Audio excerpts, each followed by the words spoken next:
Hey everyone, welcome back to the YouTube channel of Radhika classes. तो भाई physics का paper हो चुका है। अब क्या वो पेपर हार्ड था या डिफिकल्ट था, ये बातें बाद में करेंगे यार। आज को एक ऑनेस्ट रिव्यू दूंगा। ये क्वेश्चंस आए तो आए कहां से। कोई बोल रहा है आईआईटी एडवांस के क्वेश्चन, कोई बोल रहा है जेई मेंस के क्वेश्चन, कोई बोल रहा है इतना हार्ड लेवल था, इतना तो कभी जेई मेन नहीं डिफिकल्ट हुआ। ये सारी बातें मैं आपके साथ डिस्कस करूंगा। और किस रीजन में पेपर डिफिकल्ट आया था, जहां मैं रहता हूं हरियाणा में क्या पेपर मुश्किल था या आसान था, ये सारी बातें करूंगा। दिल्ली रीजन के पेपर की बात करेंगे, बाकी सभी रीजन के पेपर की बात करेंगे। मेरे पास 3 से 4 पेपर है, ऑनेस्ट रिव्यू दूंगा। मुझे पता है यार तुम्हारा केमिस्ट्री का एग्जाम है, तो उसके लिए भी बहुत ज्यादा प्रेशराइज हो। अब ये लग रहा है भी केमिस्ट्री अच्छा होगा या नहीं होगा, क्या हम केमिस्ट्री में अच्छा कर पाएंगे या नहीं कर पाएंगे। बस 10 मिनट आपके लिए होगा और 10 मिनट के अंदर आपको ऑनेस्ट रिव्यू दूंगा। इसके अंदर काइंड ऑफ क्या पेपर के अंदर डिफिकल्टीज बच्चों ने फेस करी और क्या क्या दिक्कतें थी। मैं एक काइंड ऑफ एक ओवरव्यू भी लेके आया हूं। अगर आपको ओवरव्यू देखना हो तो वो भी देख लेना, उसके बाद वीडियो को स्किप कर देना, बट एक एक चीज का प्रूफ आपके साथ लेके आया हूं यार। अब मैं बात करूं ना, ऑनेस्ट रिव्यू की बात करूं, जब मैं अपने ऑफलाइन सेंटर्स में, मैं 1:30 बिल्कुल जब पेपर खत्म हुआ, बिल्कुल अपने ऑफलाइन सेंटर में बैठा था। एक 45 पे एक बच्चा आता है जिसने आखिरी के 5 दिन पढ़ाई करी थी। आखिरी के 5 दिन पढ़ाई करने के बाद मैंने उससे पूछा, मेरा पहला सवाल ये था, क्या तू फिजिक्स के पेपर में पास हो जाएगा अच्छे से? उसका आंसर था बहुत आराम से। रीजन क्या था भाई, जो सीबीएसई का पैटर्न था, जो हम बच्चों को बता के भेजते हैं भी हाँ ये क्वेश्चंस आएंगे, वो डायरेक्ट क्वेश्चंस आए हुए थे। उसके बाद जब हमारे पढ़ने वाले बच्चे जिन्होंने डे 1 से पढ़ाई स्टार्ट करी थी या डेट मतलब काइंड ऑफ जिन्होंने पिछले 6 महीने में बहुत अच्छे से मेहनत करी है, ऐसे नहीं यार। देखो तुम लोग अगर 15 दिन में, अभी मैं कमेंट पढ़ रहा था, बहुत सारे कमेंट पढ़ रहा था, सर हमने 15 दिन पढ़ाई करी, 15 दिन भर के पीवाईक्यूज लगाए और हमारे 90 प्लस नहीं आ रहे। भाई सब्जेक्ट फिजिक्स की बात करूं, यहां पे 15 दिन के अंदर 90 प्लस स्कोर करने इम्पॉसिबल टास्क है। मैं शुरू से बोलता आया हूं, इसने 6 महीने मेहनत करी ना, एटलीस्ट 6 महीने मेहनत करी है, उसके 90 प्लस आने की उम्मीद होती है। और जिन्होंने साल भर शुरू से लेके एंड तक सारे पीवाईक्यूज, एनसीईआरटी और क्वेश्चंस लगाए हैं, तो भाई उनके 90 प्लस आने की पूरी गारंटी होती है। अब उसके बाद बात करता हूं, जब बच्चे आने शुरू हुए भाई, मैंने क्या देखा यार भाई, वहां पे बच्चों का रिस्पॉन्स, बच्चों का रिएक्शन बहुत पॉजिटिव वन। 2024 में इतना पॉजिटिव नहीं था जितना इस बार था। पर उन्होंने क्या बोला 90 प्लस गारंटी है, बस 1-2 एमसीक्यू में ट्रिकी है, 1-2 एमसीक्यू हमें रीचेक करने हैं। Case study was super easy, MCQ 2-4 tricky थे और वो 2-4 ट्रिकी एमसीक्यू उन्हें बनते हैं। मैं आपको फिर बोलता हूं, फिजिक्स में 100 स्कोर करना is the toughest one of all, मतलब comparative to the other subjects. तो 2-4 चीजें ट्रिकी तो आएंगी, वो 2-4 ट्रिकी चीजें आई एमसीक्यू में। एक आधा आया हमारे पास 2 मार्कर में, वो इससे ज्यादा डिफिकल्ट हमारे रीजन का पेपर नहीं था। अब मैं आपसे प्रूफ के साथ बात करता हूं यार, ठीक है। मैं थोड़े से प्रूफ यहाँ पे आपके लिए लेके आया हूँ, बहुत सारे प्रूफ, मेरे को बहुत मेहनत लगी है इस पीपीटी बनाने में। तो मैं अपने रीजन के पेपर की बात करता हूँ, दिल्ली रीजन के पेपर की बात बाद में करूंगा। जो भी आपका रीजन है उसके पेपर मेरे साथ शेयर कर देना। Let's start from the last one, transformer का डायरेक्ट क्वेश्चन। ट्रांसफार्मर का डायरेक्ट क्वेश्चन मैं आपको जूम करके दिखा देता हूँ। ट्रांसफार्मर का 5 नंबर का डायरेक्ट क्वेश्चन था, ये शॉर्ट में, शॉर्ट के अंदर था 30। मैं बिल्कुल यार बिल्कुल प्रूफ्स की बात करूंगा। मैंने ये नहीं बोला मैंने अच्छा पढ़ाया, मैंने बुरा पढ़ाया, मैंने कोई टॉपिक कराया या नहीं कराए। भाई इस बात को छोड़ दो ना, तो तुम हो भाई अभी काइंड ऑफ ये औरों की बात तो मैं इन्फ्लुएंस में आओगे। मैं तुम्हारे लिए प्रूफ लेके आया हूं, जो तुम आईआईटी वाले क्वेश्चन की बात कर रहे थे उसका भी प्रूफ लेके आया हूं, कब किस टाइम पे कराया गया। फिर हम आते हैं पिछले वाले क्वेश्चन पे। ये डायरेक्टली एक्सेल पॉइंट के डेरिवेशन, गॉस थ्योरम का ये question n number of times करा रखा है, n नंबर ऑफ टाइम्स करा रखा है। फिर इसके बाद ये principle of AC generator, series LCR का डायरेक्ट एनसीईआरटी क्वेश्चन, जहां पे लिखा हुआ है आप उनके अलजेब्रिक सम नहीं कर सकते, ठीक है। और फिर उसके बाद देखिए, फिर एक बार देखिए, ये रॉदी माइक्रोस्कोप आ गया, ये माइक्रोस्कोप आ गया, ह्यूगेन्स प्रिंसिपल हो गया। माइक्रोस्कोप तो हमने लास्ट फाइनल रिवीजन में करा था, ये स्नेल्स लॉ हमने फाइनल रिवीजन में करा था। हाँ, मिरर फॉर्मूला की डेरिवेशन आई, कम चांसेस होते हैं आने के, बट बोला जाता है इंपॉर्टेंट है, पेपर में आती है तो, लेकिन बाकियों के कंपैरेटिव थोड़ा सा कम चांस होता है। एनसीईआरटी क्वेश्चन था, डायरेक्ट क्वेश्चन हमने पढ़ा हुआ है, ये केस स्टडी है, बहुत बार एनसीईआरटी भी है, ये भी एनसीईआरटी क्वेश्चन है, जहां पे स्लैब की थिकनेस 3D/4 थी। और यहाँ पे ये भी एनसीईआरटी का एक क्वेश्चन है, बिल्कुल सेम, 3 कैपेसिटर 1 कैपेसिटर यहाँ पे लगा के दिए जाते हैं। आंसर भी बताऊं तो 2000 और 5000/3 वहां पे चार्ज आता था, जो एनसीईआरटी में क्वेश्चन था। अब ये क्वेश्चन डायरेक्ट हमने एमसीक्यू कराया था, जो आपको एमसीक्यू सीरीज कराई, वहां पे डायरेक्ट ये क्वेश्चन था, डायरेक्ट ये क्वेश्चन आपको बताया था, ये आंसर है इसका। उसके बाद ये डाइलेक्ट्रिक की डेफिनेशन से क्वेश्चन हुआ, ये थोड़ा सा ट्रिकी क्वेश्चन था, जहां बच्चे फंसे C/2 और C/4 के आंसर में, ठीक है। और फिर ये केस स्टडी, भाई सीधी सी पीएन जंक्शन डायोड से केस स्टडी, ठीक है। ज्यादा टाइम आपका खराब नहीं करूंगा, पीछे की तरफ चलते डायरेक्ट आपका ईएम स्पेक्ट्रम से क्वेश्चन, न्यूक्लियर का डायरेक्ट क्वेश्चन, और मैग्नेटिक इफेक्ट ऑफ करंट से direct question, magnetic effect of current से डायरेक्ट क्वेश्चन, सेल्फ इंडक्शन की डेरिवेशन, गीगर मासडन एक्सपेरिमेंट का ग्राफ, ड्रिफ्ट वेलोसिटी की डेरिवेशन का न्यूमेरिकल, ये डेरिवेशन और एक कंसेप्चुअल क्वेश्चन पूछा गया। फिर उसके बाद ये λ/3 और λ/2 का वेव ऑप्टिक्स का डायरेक्ट क्वेश्चन, मिनिमम डेविएशन की डायरेक्ट डेरिवेशन, ये थोड़ा सा ट्रिकी क्वेश्चन था जहां बच्चे फंसे। एन टाइप सेमीकंडक्टर को एक्सप्लेन करना था, कैरेक्टरिस्टिक्स ऑफ ग्राफ का डायरेक्ट ग्राफ बनाना था, कैरेक्टरिस्टिक्स ऑफ सेल का डायरेक्ट ग्राफ बनाना था। ये असर्शन रीजन खुद पढ़ के देखना, बहुत इजी, बहुत डायरेक्ट, सीधे लगे हुए हैं यार, सीधे लग रखे हैं। बट अब चलता हूं दिल्ली वाले सेट पे, दिल्ली वाले सेट पे चलता हूं। एक सिंगल डेरिवेशन नहीं, एक आधी डेरिवेशन होगी तो होगी, एक करंट लूप की डेरिवेशन। भाई जिसको बोला जाता है भी, तुमने बोला कोई डेरिवेशन नहीं करनी 5वें चैप्टर से, हमने नहीं कराई। जब तुमने सिलेबस में लिखा भी 5वें चैप्टर से डेरिवेशन नहीं करनी तो नहीं करा रहे। फिर उसके बाद कोई डेरिवेशन नहीं, ऑल दो न्यूमेरिकल आपका एनसीईआरटी है, ऑल दो न्यूमेरिकल आपका एनसीईआरटी है, ऑल। अब ये कोई बोलेगा यार मिनिमम डेविएशन निकालने को न्यूमेरिकल एनसीईआरटी नहीं है, कोई बोलेगा लीस्ट डिस्टेंस जो लगा निकालने वाला एनसीईआरटी नहीं है। तुम लोग बोलते रहो, मुझे कोई फर्क नहीं पड़ता। तुम लोग ना तो तुमने एनसीईआरटी पढ़ी और ना ही तुम लोग, मैं बोल रहा हूं 90% जनता एनसीईआरटी नहीं पढ़ती, और जो 90% जनता एनसीईआरटी नहीं पढ़ती ना, उनसे एक क्वेश्चन हिलने भी नहीं दे। हाँ, क्या इसका ऑनेस्ट रिव्यू था? डेरिवेशन ही नहीं है, मैं भी बताता हूं, देखना जरा। फिर उसके बाद क्वेश्चन की बात करूं, ये क्वेश्चन कहीं ना कहीं आसान क्वेश्चन था, कोई ज्यादा डिफिकल्ट नहीं था। लेकिन एक मिनट, जिसकी मैंने बात करनी थी इस क्वेश्चन की, भी डायरेक्ट मतलब आपको ये चीजें करा रखी हैं। भाई ये क्या पूछ रखा है?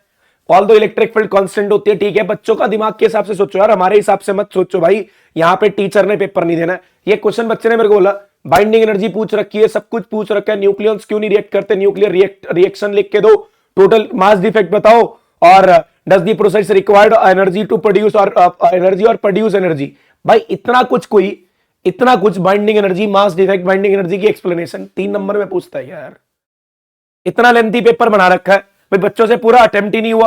अब जो भाई देखो, मैं फिर बोल रहा हूं, हमारे यहां वाले रीजन में भी सिर्फ एक कमी मुझे लगी, बच्चों ने सिर्फ आके बोला पेपर आता था, बहुत लेंथी था, टाइम लग गया लिखने में, जब तक एमसीक्यूज तक पहुंचे तब तक टाइम हो चुका था, तो एमसीक्यू एंड में डायरेक्ट लिख के आगे सीधा भी ना पड़े, कुछ बच्चों ने बोला। तो भाई बहुत लेंथी पेपर बना रखा था। ये जनरेटर का एक क्वेश्चन दे रखा है, ठीक है, जिन्होंने जनरेटर के पार्ट्स पढ़ रखे हैं बहुत बढ़िया है। ये ट्रिकी क्वेश्चन दे रखा है यार, इतना बच्चा सोचेगा, इसी पे अगर 10 मिनट लगा देगा तो अगले क्वेश्चन कहां करेगा भाई, अगले क्वेश्चन कहां करेगा। ठीक है, अगले पे आता हूं। इस क्वेश्चन की बहुत बहस हो रही है यार, मैं कह रहा हूं इंस्टाग्राम पे क्वेश्चन वायरल किया जा रहा है, आईआईटी स्क्रीनिंग 2001 दिखा के भैया वहां पे आईआईटी स्क्रीनिंग 2001 में एक क्वेश्चन पूछा गया था। इसकी बात में बात करूंगा यार, ठीक है, अभी डिस्कस करते हैं। चलो पहले इसी की बात करते हैं। अब बच्चे बोल रहे सर आपने जो पढ़ाया वो आया नहीं, छोड़ दो हमारे रीजन का, वो तो बिल्कुल आया था। और भाई मैं फिर बोल लूं, ये वीडियो उनके पास जो हमारे ऑफलाइन में आसपास है उनके पास बिल्कुल पहुंचा देना, ऑफलाइन वाले बच्चों को भेजूंगा मैं वीडियो। अभी वो बोल रहे हैं भाई हमारे यहाँ भाई जो भी आसपास के भाई विशाल सर ने पढ़ाया था, बच्चों का पेपर आया डिफिकल्ट और उनका पढ़ाया हुआ है नहीं। और वो वीडियो कहां के देख रहे हैं? दिल्ली रीजन की। और दिल्ली रीजन में क्यों बच्चों को डिफिकल्ट लगा? क्योंकि डेरिवेशन नहीं आई थी। डेरिवेशन मैंने नहीं बोला आएगी, ये डेरिवेशन सीबीएसई ने बोल रखा है, इसलिए मैंने कराई थी। अबे भाई तुम मेरे को बोलते डेरिवेशन नहीं आनी, मैं क्वेश्चन करा देता। क्या हम क्वेश्चन नहीं करा सकते? क्या हमारे को इंटरफेरेंस तो फिल्म नहीं आता? अबे भाई वो उन्होंने लिख रखा है, वो डिलीटेड है, तो हम क्यों पढ़ाएंगे। और रही ऑफलाइन की बात, ऑफलाइन में हर एक चीज हमारे नोट्स में से आई, हर एक चीज सिंगल। और भाई उनको जाके बोल देना, हमारे पास तो प्रूफ है, मैं यूट्यूब पे एक क्वेश्चन दिखा सकता हूं मैंने कराया। लेकिन जो ऑफलाइन पढ़ाने वाले हैं ना, उनको जाके बोलो तुम्हारा तो कुछ प्रूफ भी नहीं है, तुमने कुछ पढ़ाया या नहीं पढ़ाया। ठीक है, तो भाई मैं बोलता हूं उनके पास, ये ऑफलाइन वाले बच्चों से एक सीधी सी रिक्वेस्ट है, उनको टाइम स्टैम्प्स के साथ वीडियो शेयर करना भी। हाँ, ये जो पेपर आया था ना, उस पेपर में से 70 में से 60 प्लस नंबर का जो क्वेश्चन है ना, वो डायरेक्ट विशाल सर की नोटबुक से आए थे। वो डायरेक्ट विशाल सर की नोटबुक का मतलब समझते हो, हमने एक क्वेश्चन कर रखा है यार, हमने पूरी टू दी पॉइंट एनसीईआरटी करा रखी है। हमारे रीजन में पेपर था to the point NCERT, lengthy जरूर था यार। और जिन्होंने टेस्ट दे रखे ऑफलाइन में वो बढ़िया से कर गए होंगे, जिन्होंने टेस्ट नहीं दे रखे तो भाई मैंने फिर बोला था आपको भुगतने के लिए तैयार रहना पड़ेगा अगर आप फिजिक्स में एक भी चीज छोड़ते हो। इनकी क्या कमी क्या, इस पेपर की कमी क्या? ये क्वेश्चन यार, अबे आउट ऑफ सिलेबस चीज है यार, 18वां question, interference to thin film is not in syllabus. यार तुम लिख के दो ना, सिलेबस में है, हम कराएंगे बच्चों को और लिखवाएंगे, इंपॉर्टेंट है। I it's a humble request to CBSE इन जैसे क्वेश्चंस के। इस क्वेश्चन की बात करूं, ये क्वेश्चन की बात करूं, इसका पूरा ऑनेस्ट रिव्यू, ये जो मैंने क्वेश्चन है ना, ये हमारे हृदय बैच मैंने लॉन्च किया था, आप सभी को पता होगा। जिन्होंने ज्वाइन किया तो ठीक है, जिन्होंने नहीं किया तो कोई दिक्कत नहीं। ये एनसीईआरटी एग्जाम्पलर का क्वेश्चन है, मैंने बैच के अंदर कराया था, पूरा सोल्यूशन है, सेम कैपेसिटर लगा हुआ है, यहाँ पे पोटेंशियल डिफरेंस पूछा गया था और यहाँ पे हमें चार्ज पूछा गया था। जिस बच्चे ने क्वेश्चन नहीं किया, हाँ थोड़ा सा डिफिकल्ट था समझाने में, समझने में बच्चों को दिक्कत आई, मैंने भी 2 बार में समझाया था, 3 बार में जाके बच्चों को ये समझ आया क्वेश्चन यहाँ करना कैसे है, क्यों हमने कैपेसिटर को यहाँ से स्टेडी स्टेट से हटाया। बट यार एनसीईआरटी में लिख के दो ना यार ये क्वेश्चन, एनसीईआरटी एग्जाम्पलर में लिख के दिया, जिन्होंने एग्जाम्पलर, या तो बोल लो तुम्हें दोनों बुक्स फॉलो करनी है, एनसीईआरटी और एनसीईआरटी एग्जाम्पलर फॉलो करनी है, एग्जाम्पलर के सारे क्वेश्चन कर रहे हैं। बट यार अगर हम एग्जाम्पलर के सारे क्वेश्चन, मैं फिर बोलता हूं यार सारे बच्चे नहीं लगा पाए होंगे।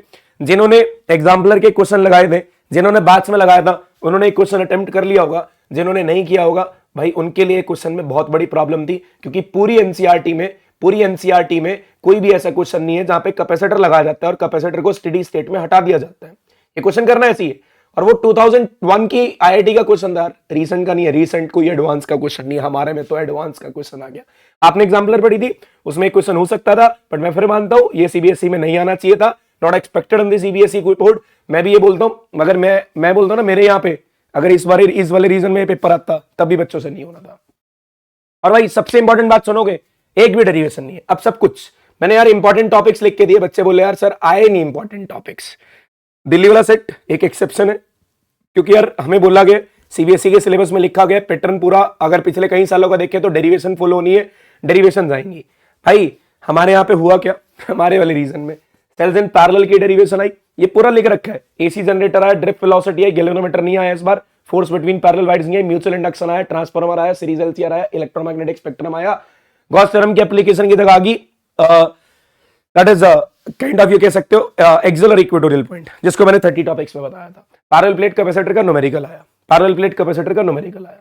ठीक है, हमें कुछ एक या ज्यादा प्रूफ मुझे देने नहीं, ये एक अभी यार मैं एक पंजाब रीजन के बच्चे की बात कर रहा था। पंजाब रीजन में क्या हुआ, मैंने बच्चे का पेपर मंगाया, बोले पेपर अच्छा नहीं हुआ, मैंने पेपर मंगाया, मैंने बोलो इनसे पेपर भेजो, मैंने बोला पेपर भेजा, मैंने देखा यार डायरेक्ट क्वेश्चन, ये पंजाब रीजन वाले में डायरेक्ट क्वेश्चन कैसे है, ड्रिफ्ट वेलोसिटी और फिर उसके बाद ये माइक्रोस्कोप, तुम्हें साफ दिख नहीं रहा होगा, मैं बता रहा हूं, पेपर में भेज दूंगा, मुझे बोलोगे तो।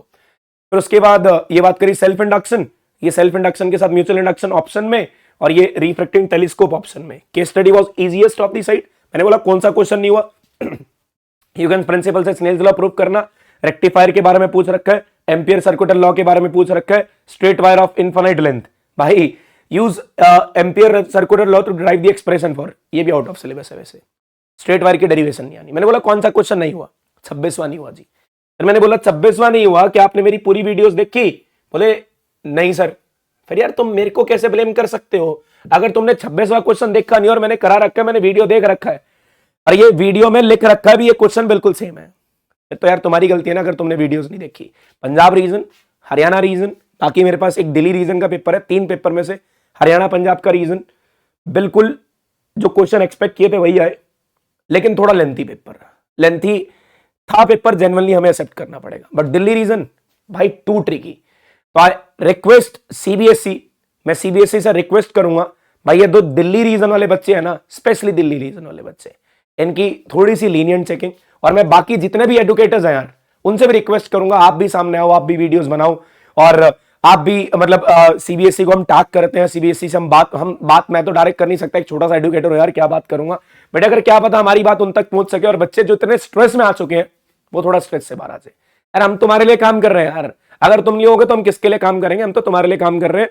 तुम बोलोगे पढ़ाना बंद कर दो, तुम बोलोगे भी काइंड ऑफ भी हमें नहीं पढ़ना यूट्यूब से, हम नहीं पढ़ाएंगे यूट्यूब पे, जहां तुम पढ़ने आओगे हम पढ़ाएंगे। अभी कुछ यूट्यूबर्स, कुछ यार यूट्यूबर नहीं, कुछ टीचर्स बोल रहे तुम लोग क्लिकबेट डाल रहे हो, सीबीएसई पेपर लीक। भाई जो बच्चे चाह रहे हैं वही तो देंगे यार, अब जो बच्चे डिमांड कर रहे हैं, जिसपे बच्चे व्यूज लेके अब करे, व्यूज के चक्कर में काम कर रहे हो। अबे पेपर लीक में सिर्फ बता के नहीं गया इंपॉर्टेंट टॉपिक है, पेपर लीक में पढ़ा के गया पूरा पेपर, और उससे डायरेक्ट क्वेश्चन लगे। अब सारा नहीं आएगा, मैं फिर बोल रहा हूं, जो मैं पढ़ा रहा हूं अगर उसका 80% भी आ जाता है ना तो तुम्हारी जीत है। उसका 20% आएगा वो पोर्शन जहां पे मैंने जो चीज पढ़ा रखी है वो एग्जैक्ट नहीं होगी, 80% एग्जैक्ट आती है। ट्रांसफार्मर, जनरेटर, रेक्टिफायर, ये सब आते हैं यार, और आए हैं हरियाणा पंजाब रीजन में आए हैं, लेकिन कहां नहीं आए, दिल्ली में। एक्सपेक्टेशन से जो पेपर था वो बहुत टफ था, क्योंकि डेरिवेशंस होनी चाहिए थी, बहुत लेंथी था, क्योंकि आपको एक क्वेश्चन करना में 3 नंबर के क्वेश्चन में 15 मिनट लग रहे हैं। तीसरी बात एमसीक्यूज वाज, मैं कह सकता हूं भाई बहुत ज्यादा ट्रिकी थे। अगर मैं सिर्फ एमसीक्यू सेक्शन सॉल्व करने जाऊं ना, मैं सॉल्व करने जाऊं, मुझे आधा घंटा लग जाएगा। तो मैं बच्चों से एक्सपेक्ट करता हूं 45 से 50 मिनट में। अगर उनको आते हैं और अगर वो किसी में फंस गए तो खत्म। तो भाई मैं फिर बोल रहा हूं, ये वीडियो ज्यादा लंबी नहीं करेंगे, जैसे तो ज्यादा लंबी होगी तो मैं जितने भी एडुकेटर्स हैं, मैं जिनको जानता हूं उनसे रिक्वेस्ट करूंगा भी आप भी सामने आओ, हम थोड़ा सा बच्चों के लिए एक इनिशिएटिव लेते हैं और सीबीएसई से बोलेंगे चेकिंग को थोड़ा लीनियंट रखा जाए यार। क्योंकि यार ये कोई नहीं पूछेगा तुम्हारा पेपर हार्ड था या डिफिकल्ट था। जब आपकी एक बार डीएमसी बन जाती है ना, उसमें तो सीधा लिखा गया था आपके फिजिक्स में नंबर कम थे। कोई नहीं पूछेगा दिल्ली रीजन के हो, कोई नहीं पूछेगा हरियाणा से हो, कोई नहीं पूछेगा पंजाब से हो, कोई नहीं पूछेगा यूपी से हो, बिहार से हो, सिर्फ ये पूछेंगे मार्क्स कितने हैं। तो बस सिर्फ एक छोटी सी रिक्वेस्ट, भाई आप लोग इस वीडियो को जितना हो सकता हो सभी एडुकेटर्स तक पहुंचा दो। मैं नहीं चाहता यार तुम लोग लाइक करो, मैं नहीं चाहता तुम लोग इसको भाई काइंड ऑफ कुछ भी लाइक शेयर सब्सक्राइब कुछ नहीं चाहिए यार। शेयर उनके साथ करो जिनको जेन्युइनली लगता है भी यहाँ पेपर डिफिकल्ट था, और जितने एडुकेटर्स हैं सबके साथ शेयर कर दो, ठीक है। तो भाई मैं फिर यही बोल लूंगा सीबीएसई से, अब मैं ऑनेस्ट 2 मिनट के अंदर खत्म करता हूं। क्या था रियलिटी चेक है, toughest paper, yes it was the toughest one, yes it was the toughest one for Delhi region जो मेरे पास पेपर आया। भाई तुम बोल रहे हो हमारा यूपी बोर्ड से, हम यूपी साइड से, हमारा भी पेपर मुश्किल था, हम कहीं और से हमारा पेपर मुश्किल था, मुझे सेंड करो यार, फॉरवर्ड करो, मैं देख के तुम्हारे को रियलिटी चेक में बताऊंगा क्या वो जेन्युइनली डिफिकल्ट था या नहीं था। हाँ नो डाउट लेंदी था, लेंदी पेपर था, कोई डेरिवेशन नहीं थी, ट्रिकी एमसीक्यूज थे, आउट ऑफ सिलेबस चीजें थी। क्यों भाई, क्यों पूछे आउट ऑफ सिलेबस चीजें? हमें बोलो ना, हम पढ़ाएंगे बच्चों को, हमें बताओ पेपर में आना है, लिख के दो सिलेबस के अंदर, सिलेबस में प्रिसाइज फॉर्म में लिख के देते हो भाई। हाँ बोला भाई, एक तुम्हें पता है भी इंटरफेरेंस ऑफ लाइट के अंदर एक डेरिवेशन है इंटेंसिटी वाली, वहां सिलेबस में लिखा गया भाई, उसके अंदर डेरिवेशन नहीं आनी, क्वालिटेटिव आइडियाज की बात की जाती है, ट्रीटमेंट की बात की जाती है। तो मैंने लास्ट ईयर बोला यार नहीं आएगी डेरिवेशन, शुक्र है बाय एनी चांस उसके ऑप्शन में और मैं क्वेश्चन डाल दिया, नहीं तो भर भर के गालियां पड़नी थी भाई। वहां पे डेरिवेशन डाल दी गई, क्यों लिखा तुमने सिलेबस में नहीं है, और फिर सिलेबस में नहीं है फिर तुम डाल क्यों रहे हो? या तो तुम्हारे जो पेपर बनाने वाले हैं वो सिलेबस नहीं देखते, जो क्वेश्चन मन में आया वो डाल दिया, इंटरफेरेंस थ्रू थिन फिल्म्स डाल दिया उठा के, स्ट्रेट वायर की डेरिवेशन तुमने बोल रखा है नहीं आएगी, फिर क्यों डाल ली यार?